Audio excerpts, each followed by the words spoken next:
Good morning to all of the viewers. Welcome to Engage with Science. मेरा नाम है अंजलि। तो आज हम डिस्कस करने वाले हैं एक बहुत इम्पोर्टेंट चीज। बच्चों को ना इस चीज का बड़ा ही इंतजार रहता है। क्यों? सब लोग याद भी कर लेते हैं क्वेश्चंस को, सब लोग पेपर में लिख के भी आते हैं, लेकिन फिर भी सबके डिफरेंट मार्क्स आते हैं।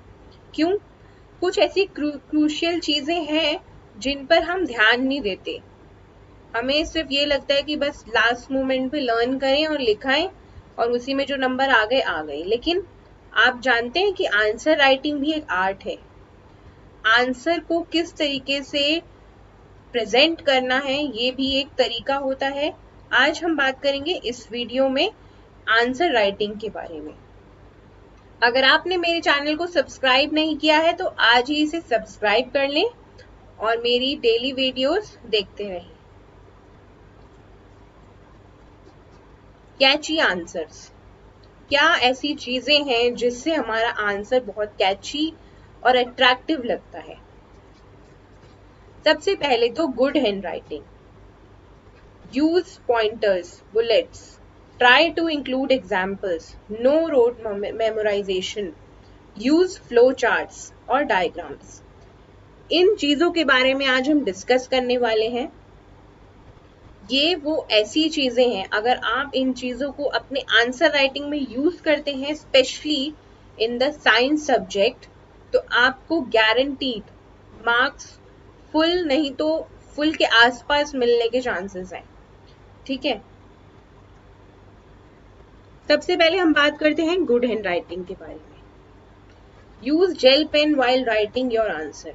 देखो, जेल पेन बहुत ही ज्यादा पॉइंटेड होता है और बहुत ही साफ लिखता है। ठीक है, तो अगर आपको आंसर आपने लिखना है जेल पेन से तो बहुत सही रहेगा। बहुत ही क्लीन और क्लियर आंसर से लिखा जाता है, तो कोशिश करें कि जेल पेन का यूज करें, ब्लू जेल पेन का, और हैंडराइटिंग भी आपकी बहुत अच्छी रहती है उससे। Leave adequate space between words. ठीक है, आप दो वर्ड्स के बीच में ना एक सर्टेन स्पेस बना के चलें। अब जैसे इसमें देखो स्पेस बना हुआ है कुछ, और हर वर्ड का अपना मतलब जैसे मेक, जैसे यहाँ पे क्लोज है और मेंटेन है, तो इनके बीच में ये साफ साफ दिखाई दे रहा है कि ये वर्ड पूरा क्लोज है और ये मेंटेन है। इसके बीच में एडिक्वेट स्पेस है, बहुत ज्यादा भी स्पेस नहीं छोड़ना आपने, बहुत कम भी स्पेस नहीं छोड़ना, तो स्पेस का बहुत ध्यान रखना है। प्लस ओवर राइटिंग और कटिंग नहीं करनी। अगर आपसे कुछ गलती हो भी जाती है तो जस्ट वन कट लगा के नेक्स्ट उसकी दूसरी साइड आप आंसर लिख सकते हैं, लेकिन ज्यादा कटिंग ना करें, पहले से ही सोच समझ के आंसर को लिखें। Draw a line after writing an answer. Her answer के बाद लास्ट में एक लाइन जरूर खींचें आप, जिससे एक आंसर और दूसरे आंसर के बीच में ना डिफरेंस पता लगे। कई बार क्या होता है, बच्चे लिखने में इतनी जल्दी कर देते हैं कि एक आंसर और दूसरे आंसर के बीच का डिफरेंस ही गायब हो जाता है। तो उसमें उस केस में क्या होता है, कुछ भी समझ में नहीं आ रहा होता। आपने मेहनत भी करी है, लर्न भी किया है, इतनी मेहनत से याद किया है, फिर उसके बाद जब आप उसे प्रेजेंट कर रहे हैं तो कैसा कर रहे हैं कि वो मर्ज होते हुए दिखाई दे रहे हैं। आंसर मर्ज का मतलब है मिक्स होते हुए दिखाई दे रहे हैं, मिलते हुए दिखाई दे रहे हैं, तो टीचर को कुछ समझ में नहीं आता कि ये आंसर कहाँ से शुरू है कहाँ खत्म है, कुछ समझ में नहीं आता। तो इस चीज से भी मार्क्स कटने के चांसेस होते हैं। हाई स्कोर करना है आपको तो गुड हैंडराइटिंग का होना बहुत जरूरी है। नेक्स्ट है यूज पॉइंटर्स एंड बुलेट्स। और किसी सब्जेक्ट में मुझे नहीं पता, लेकिन साइंस में अगर आप पॉइंटर्स और बुलेट्स के अंदर अपने आंसर को प्रेजेंट करते हैं तो कहते हैं ना, साइंस में एकदम पॉइंट टू पॉइंट फैक्चुअल बातें होनी चाहिए। बिल्कुल फैक्ट्स जैसे हम पॉइंट टू पॉइंट लिखते हैं, ऐसे होना चाहिए। अगर आप इस तरीके से अपने पॉइंट को डिस्कस करेंगे, कॉन्सेप्ट को डिस्कस करेंगे विद पॉइंट्स, क्योंकि इतनी कहानियां तो सोशल स्टडीज वगैरह जैसे सब्जेक्ट जो है उसमें कहानियां और ये सब लिखने की जरूरत होती है। बहुत डिस्क्रिप्टिव नहीं लिखना होता है, सिर्फ पॉइंटर्स में लिखेंगे तो बहुत बेटर रहेगा आपके लिए भी, आप अच्छे से उसको समझा भी पाएंगे। If you write your answer in points and bullets then it looks catchy and attractive. Pointers display your own understanding of a concept. अगर आप लिखना चाह रहे हैं, सपोज जैसे हमने लास्ट वीडियो में पढ़ा था कि हर्बीवोर्स, कार्निवोर्स और ओमनीवोर्स, ये 3 टाइप के एनिमल्स होते हैं on the basis of their food requirement, है ना। तो अब on the basis of food requirement मैंने क्लियर कट बताया कि जो ग्रास ईटर्स या प्लांट ईटर्स होते हैं वो हर्बीवोर्स होते हैं, जो फ्लैश ईटिंग करते हैं वो हैं कार्निवोर्स, और जो दोनों खाते हैं, मीट भी खाते हैं, जो प्लांट्स प्रोडक्ट्स भी खाते हैं, उन्हें ओमनिवोर्स कहते हैं। क्लियर कट, 3 पॉइंटर्स में बात खत्म। It can be used while writing answer that contain differences और similarities, merits और demerits। अगर इस तरीके के आंसर आपसे पूछे गए हैं कि write the difference between the properties of plants and animals, तो अगर आप उसको भी पॉइंटर्स में लिखेंगे तो बहुत सही रहता है। अगर आप 5 पॉइंटर्स लिखते हैं, बल्कि एक एक्स्ट्रा ही लिख दो, 5 मार्क्स का क्वेश्चन है तो 6 पॉइंटर्स लिख दो, तो आपको पूरे फुल मार्क्स मिलने के चांसेस हैं। Inserting point is useful for grabbing marks. अब जैसे कि मैंने आपको बताया ना, 6 मार्क्स का क्वेश्चन है, 7 पॉइंटर्स आप लिख के आ गए, तो आपके पॉइंटर्स सही होने चाहिए वो, ठीक है। अगर आपने 7 पॉइंट्स लिखे हैं और वो सही हैं तो आपको 6 मार्क्स डेफिनेटली पूरे मिलेंगे। इसके चांसेस जो है वो 99.9% हो जाते हैं। यूज ऑफ एग्जाम्पल्स, ठीक है। जैसे अब आपको मैं कोई भी कॉन्सेप्ट समझाती हूँ तो आपको पिक्चर्स या एग्जाम्पल्स के थ्रू समझाती हूँ, है ना। एग्जाम्पल के थ्रू पता नहीं, डेमो देने से हमें बात बड़ी जल्दी समझ में आती है ना। तो सबको ये चाहिए, एग्जाम्पल्स चाहिए। तो try to explain your answer with relevant examples. If you write examples in your answer then it display your awareness, ठीक है। तो आपकी अवेयरनेस, आपको कितनी जनरल नॉलेज है, आपको क्या क्या पता है, वही एग्जाम्पल लिख देते हैं कुछ बच्चे जो एनसीईआरटी बुक में है या फिर किसी ने आपको बताए, है ना। लेकिन आपको ये ध्यान रखना है कि आपको ऐसे आंसर्स लिखने, ऐसे एग्जाम्पल्स लेने हैं जो कि आपकी डे टू डे लाइफ से मैच करते हो। ये नहीं कि वही रट्टा मार लिया कि कोरिएंडर जो है वो लीफ का एडिबल पार्ट ऑफ प्लांट है, लीफ से मिलता है, तो कोरिएंडर ही लिख के आऊंगा अब मैं पेपर में। नहीं, आप और भी लिख सकते हो, स्पिनच लिख सकते हो आप, ठीक है, कैबेज लिख सकते हो, वो भी तो एडिबल पार्ट ऑफ प्लांट है जो कि लीफ से मिलता है, ठीक है। तो राइट आंसर लिखते टाइम आपको एग्जाम्पल्स लिखने हैं, लेकिन ट्राई करिए कि आप जो नए एग्जाम्पल्स हैं वो लिख पाए। एग्जाम्पल सिचुएशन भी हो सकती है। अब जैसे आप कोई प्रोसेस को बता रहे हैं, ठीक है, जैसे आप इवेपोरेशन प्रोसेस बताते हैं कि इवेपोरेशन क्या है, कि जब वाटर जो है वो इवेपोरेट हो जाता है, तो इसके बारे में ये पूरे प्रोसेस आप इवेपोरेशन का बता रहे हैं।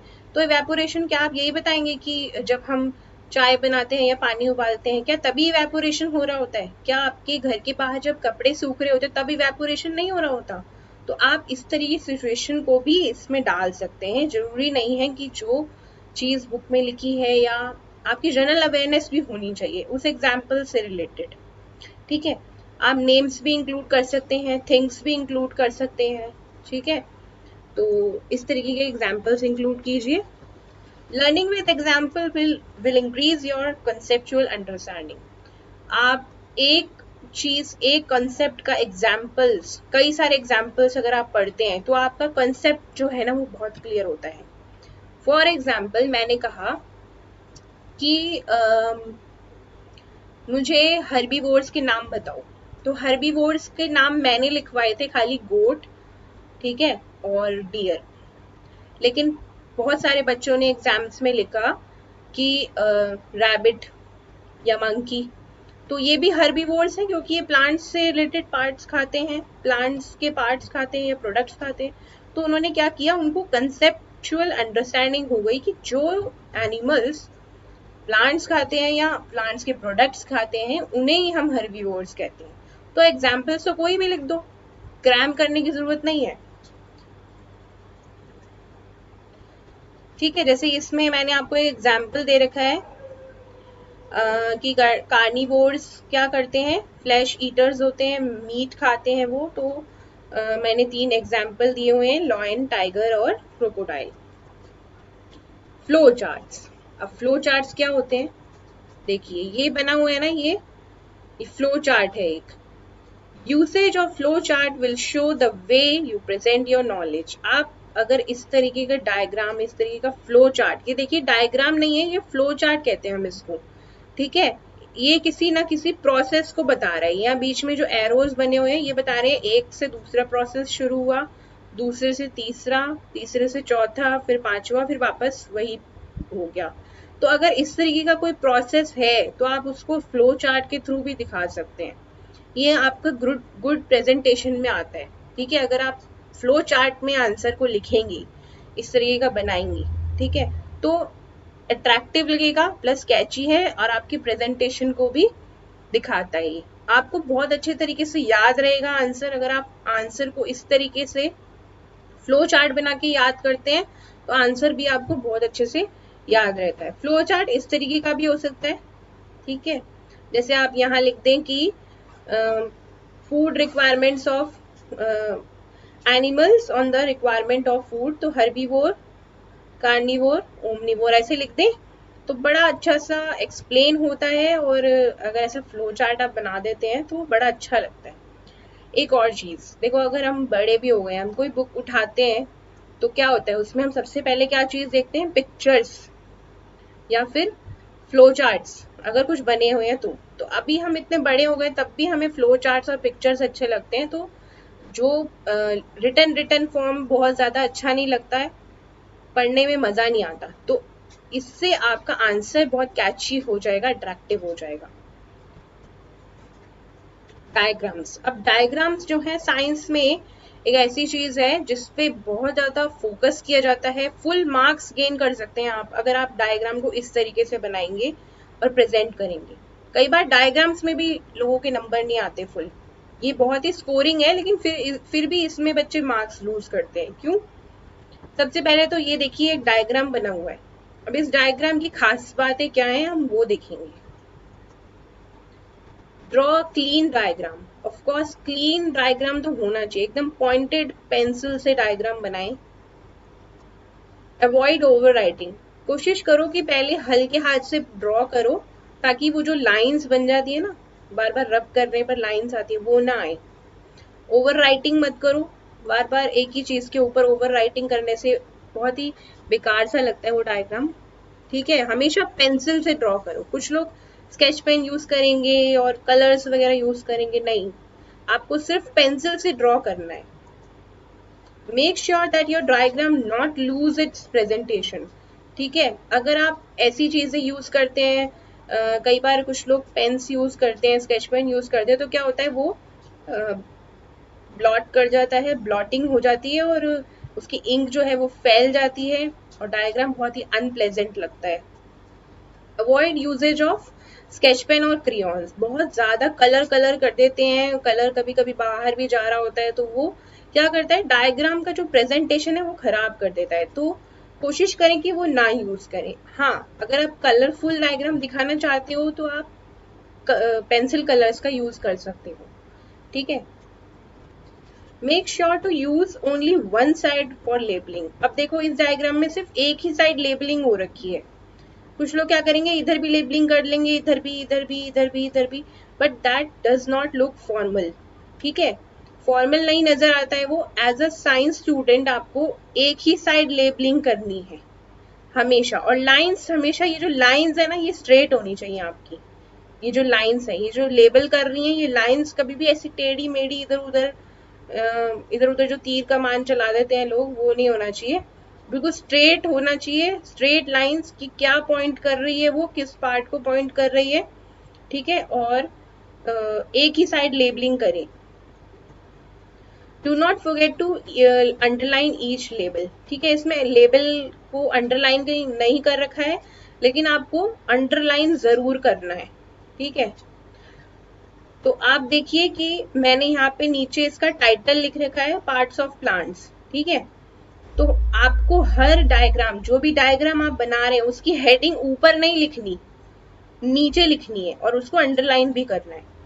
इस तरीके से अगर आप डायग्राम को बनाएंगे और एक ही साइड लेबल करेंगे तो आई एम श्योर आपको फुल मार्क्स जरूर मिलेंगे। बहुत स्कोरिंग होता है ये पार्ट, कहीं नहीं जा रहे आपके नंबर, आपको फुल मार्क्स मिलेंगे इसमें।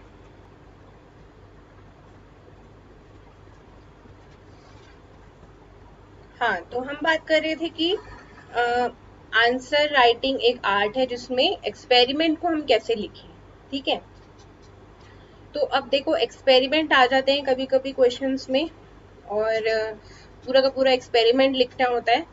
तो आप कैसे उस एक्सपेरिमेंट को लिखें, एक फॉर्म होती है उसको भी लिखने की। ऐसे ही नहीं कि मतलब कुछ भी बस थोड़ा बहुत लिख दिया, कि वो पैराग्राफ 2-3 भर दिए और एक्सपेरिमेंट हो गया जी, नहीं ऐसे नहीं लिखना होता। देखिए, सबसे पहले आपको लिखना है कि एम या ऑब्जेक्टिव ऑफ द एक्सपेरिमेंट। जैसे अगर आपको स्प्राउटेड सीड का दिखाना है एक्सपेरिमेंट, तो आपका पहले पूरा एक एम होना चाहिए कि आप इस एक्सपेरिमेंट में क्या कर रहे हैं, एक्सपेरिमेंट का एम क्या है। मटेरियल्स रिक्वायर्ड, मतलब आपको पूरा वेल डिफाइंड लिखना ही लिखना है, चाहे बुक में ना लिखा हो लेकिन आप जरूर लिखेंगे ये कि मटेरियल्स इसमें क्या लगे। ठीक है, कॉटन या फिर वाटर, और अगर कोई कपड़ा यूज किया है तो वो, ठीक है, और मूंग की दाल जो ली है आपने कितनी लेनी है, वो अमाउंट भी लिखना है आपने पूरा। तो ये दो तरीके के होते हैं मटेरियल्स, एक तो लैब एपरेटस भी होता है इसमें, और इंस्ट्रूमेंट। अब जैसे कि आपने देखा होगा कुछ एक्सपेरिमेंट्स में घर के भी सामान आ जाते हैं। ठीक है, जैसे अब हमने देखा कि मूंग की दाल है उसमें, है ना, तो लैब एपरेटस भी आते हैं कभी कभी एक्सपेरिमेंट्स में, कभी कभी क्या हर बार ही आते हैं।